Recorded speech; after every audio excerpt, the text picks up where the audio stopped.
3. Something is fishy. On Saturday morning, Franklin's mum was in a flap. "Something smells horrible, and I don't know what it is," she said. She looked around in a panic. "Your dad's outside checking the drains." Franklin smiled. He knew what the smell was. Mr. and Mrs. Gates were still outside when Mr. Bragg rang the doorbell. Franklin let him into the house. Mr. Bragg stopped and sniffed the air. "Ugh! What's that disgusting smell?" he asked. "It's Saturday. The factory does fish pie on Saturdays," Franklin said. Mr. Bragg frowned. "Isn't the factory shut on Saturdays?" "No. Fish every Saturday. That's why we call this Stinky Street. Do you want to see my bedroom?" Upstairs, Franklin opened his bedroom door. Mr. Bragg pointed to a huge dark patch on the wall. "What's that?" he asked. "Damp," Franklin said. "Mum made me cover it with a poster last time." Mr. Bragg snorted. "Mind the mouse poo," Franklin grinned, pointing to a pile of brown lumps. "It gets stuck in the carpet." "Ugh!" Mr. Bragg pulled a face. "That's nothing," smiled Franklin. "Wait till you see what the rats do." At that moment his mum arrived. "Hello," she smiled. "How's it going?" "Your son was telling me about the rats," Mr. Bragg said, icily. "Rats? What rats?" "Oh no!" Franklin yelled, pointing out of the window. "What is it?" asked Mr. Bragg. "That horrible Josh Barrett's coming! Quick! Hide!" yelled Franklin. "Hide from Josh? Don't be silly," Franklin's mum said. But Franklin ducked behind his curtains. "Josh is a lovely boy," Franklin's mum said, amazed. But Josh banged on the front door. He shouted football songs. He even burped through the letterbox. "Why, you little—" Mr. Bragg gasped as Josh ran off. Would you like to see the bathroom?" Mrs. Gates asked, but Mr. Bragg shook his head. "You're joking. I'm not staying here another minute." He ran downstairs and out of the door. 4. Mrs. Cox joins in. Mr. and Mrs. Gates were very angry.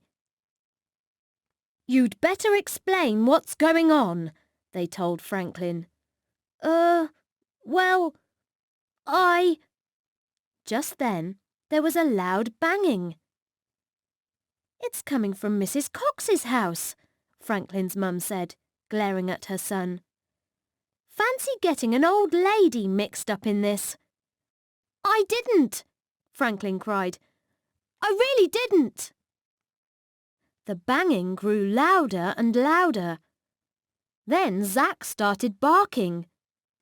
Something was very wrong. Mr. and Mrs. Gates and Franklin dashed into Mrs. Cox's house. She was lying by her stairs where she had tripped. Franklin helped his dad lift her carefully onto a chair. Mr. Gates wanted to take her to hospital, but Mrs. Cox wouldn't go. "I'm not leaving Zack," she said. So they rang her son Eric and he came to help her.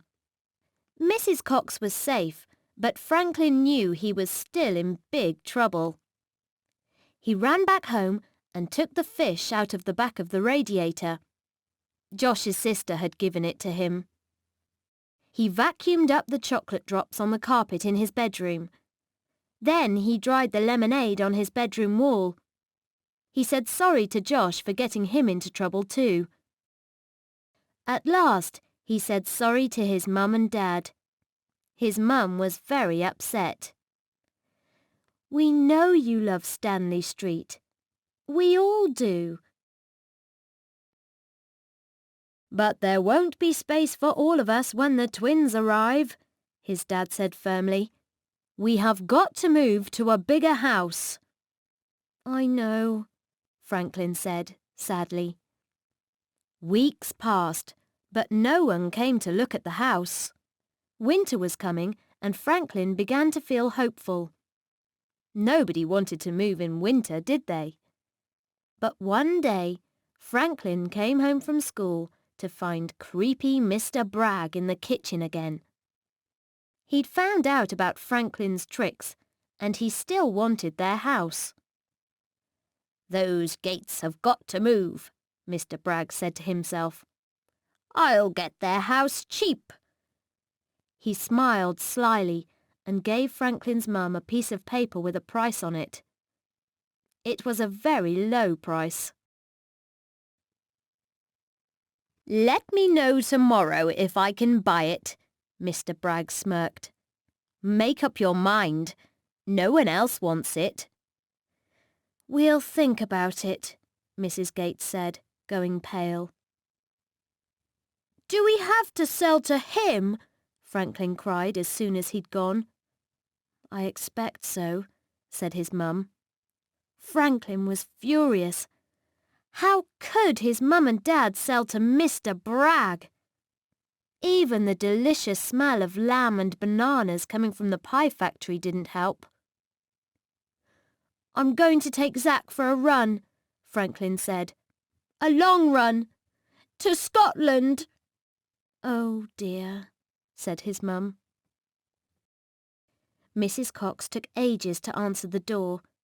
She was even slower on her feet since her fall. "I was coming round to your house," Mrs. Cox beamed. "Is your mum in? I've got something to ask her." "Yes," said Franklin. He was trying to stop being licked to bits by Zach. "Bring him back by tea time," Mrs. Cox called as he set off with the dog. "I will," Franklin said. "I was talking to Zach," Mrs. Cox joked. When Franklin came back, Mrs. Cox was just leaving his house. "How was Scotland?" she joked. "Cold," said Franklin crossly. Mrs. Cox laughed as if he'd cracked the funniest joke ever. "You'd better get inside and warm up then," she told him, grinning. Franklin felt grumpy. "I don't know why Mrs. Cox thinks moving house is so funny." He stopped. His mum was dancing round the room with, yes, underpants on her head. "What's going on?" he asked. "Wait and see," she laughed. It was Christmas time in Stanley Street. There was no for sale sign outside Franklin's house. Instead, there were piles of bricks and cement from the builders. "That was a great idea of Mrs. Cox's," Josh said. "You bought her house and knocked both of your houses together." "So we had one big house," grinned Franklin.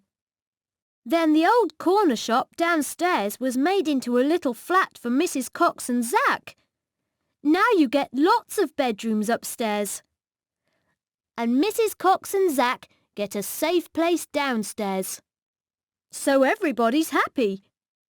"Except Mr. Bragg," Franklin grinned. "He's bought number 40.